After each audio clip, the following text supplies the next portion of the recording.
The greatest commandment is to love thy neighbor as thyself, is what evangelicals keep preaching. That's what I happen to believe as a person of faith myself. And this white privileged girl here, who's never been oppressed in her entire life, feels the need to be the victim all the time.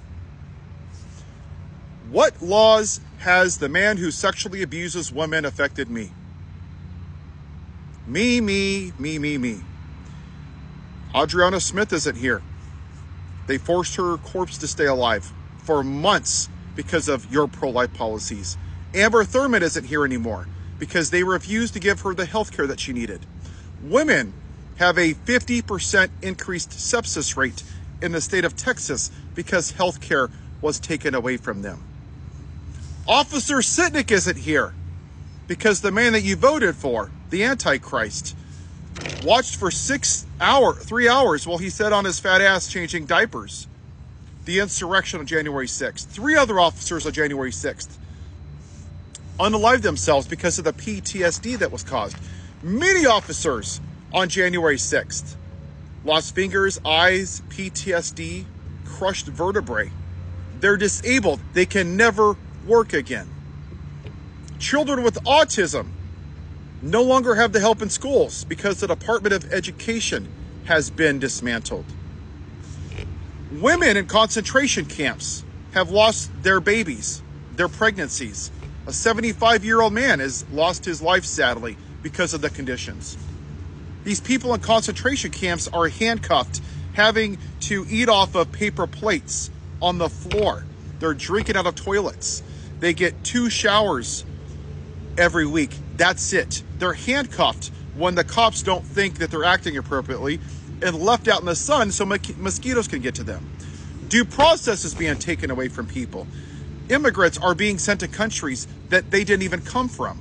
We have a police state in Washington, D.C. Voting rights are being taken away. But please, innocent little white girl with privilege coming out of your ass, tell me what rights that you haven't lost. And that's really what this is about. You are the opposite of what Jesus stood for.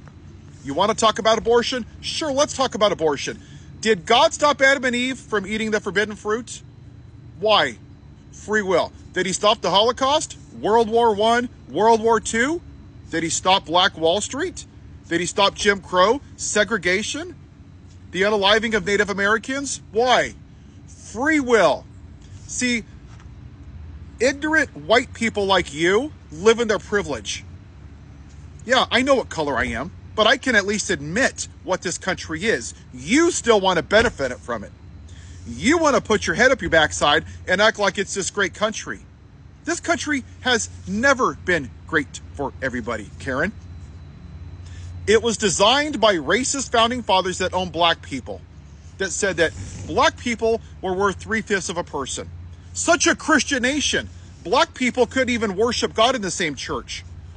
Couldn't drink from the same water fountain. Go to the same school. Couldn't vote until the 60s.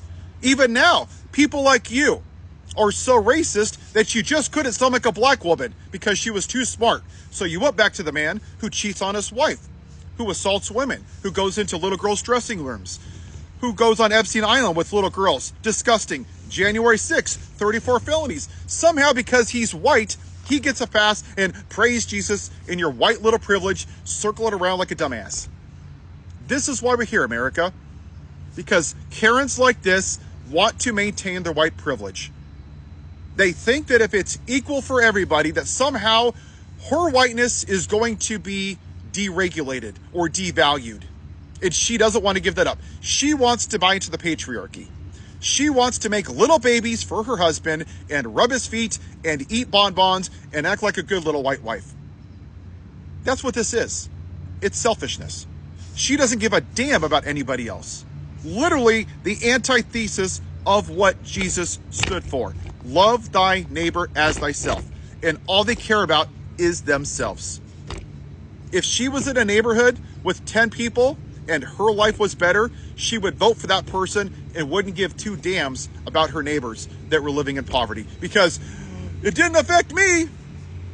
Selfishness, the lack of empathy, the acceptance of immorality. If Donald Trump had did to your daughter or to your mom or to your grandma what he did to Jean Carroll, you would be livid. But because it wasn't, you want to dance around in your white ridiculousness. Oh, God, God, God, Jesus. And let's close with this. You think that God came down and saved the man who abuses women and goes into little girls' locker rooms and went to Epstein Island?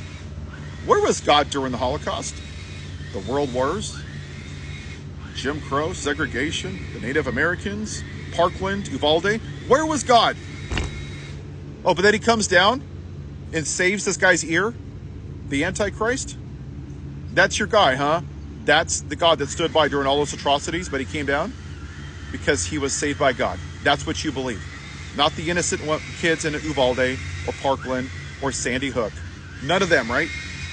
But then you white supremacists want to duct tape tampons on your ears while bitching and complaining about tampons in a boy's bathroom. You talk about pro-life while women have sepsis rates and are passing away. You're not pro-life. You are the biggest hypocrites in this country. You're the reason people don't want to go to church, because you don't practice what you preach. You're not pro-life. You're forced birth. But good luck standing behind your white privilege. It seems to be working out really good for you.